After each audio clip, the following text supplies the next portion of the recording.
Caravaggio was a singular artist during his time, and recently there has been renewed interest in his techniques as well as that of his followers.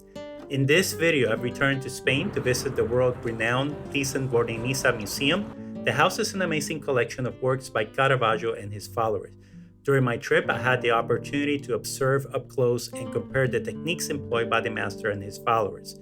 The museum has published findings on Caravaggio's techniques that I will be using to uncover Caravaggio's secrets. So stay tuned. If you haven't subscribed to my channel, make sure to subscribe to receive future notifications for my live presentations. Santa Catalina is one of Caravaggio's best examples of a full-size portrait executed around 1598 and commissioned by Francesco Maria del Monte. The painting features a portrait of Catherine of Alexandria, according to tradition a Christian saint and virgin who was martyred in the early 4th century at the hands of the Emperor Maxentius.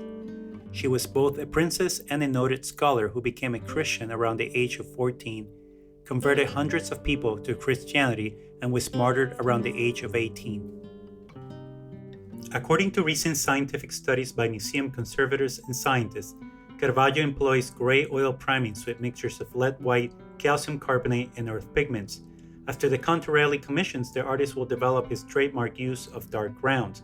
For the portrait of Santa Catalina, the artist uses a ground composed of lead white, calcium carbonate, and earth pigments.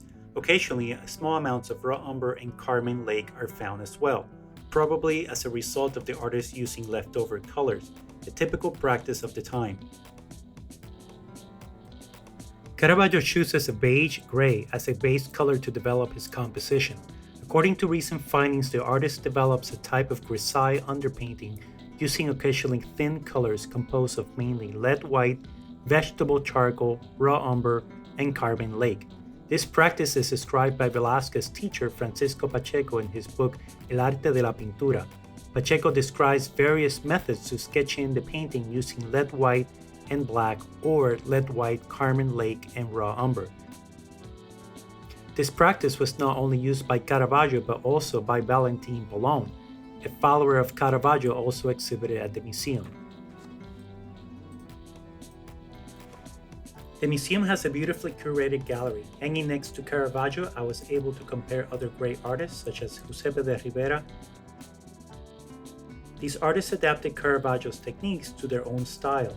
In the case of Giuseppe de Rivera, he finishes the head of Christ by just using black, white, and umber. Rivera's restrained use of color and light endow his compositions with his own personal style of drama and atmosphere. By studying the available technical journals published by the museum, I was able to reconstruct digitally the layering process that Caravaggio uses to build up the skirt of Santa Catalina. Today we're used to applying colors directly on the canvas, but during Caravaggio's time, artists used a complex buildup of semi-transparent layers of color to achieve depth and saturation. Caravaggio was not a stranger to these common techniques used by most artists of his age. For the skirt, Caravaggio uses a layer of paint at least 60 microns thick, composed of lead white, calcium carbonate, vermilion, earth colors, and carmine lake. This layer is followed by a thick glaze of at least 60 microns thick, composed of mainly cochineal lake, vermilion, carbon black, and small amounts of lead white. After this initial red layer, Caravaggio makes a radical change to the color by applying a violet layer of lapis lazuli and lead white, followed by a thick final layer of azurite, lapis lazuli, cochineal lake, carbon black, and small amounts of lead white and earth colors.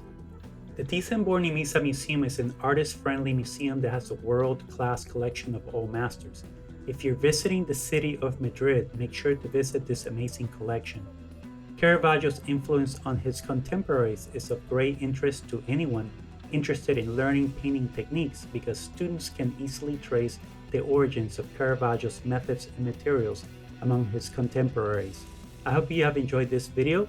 For those interested in my private online courses dedicated to the old master painting techniques, please visit my school's page in the description below. Don't forget to subscribe to receive notifications for my live presentations. Please share the content with your friends. Thank you for watching.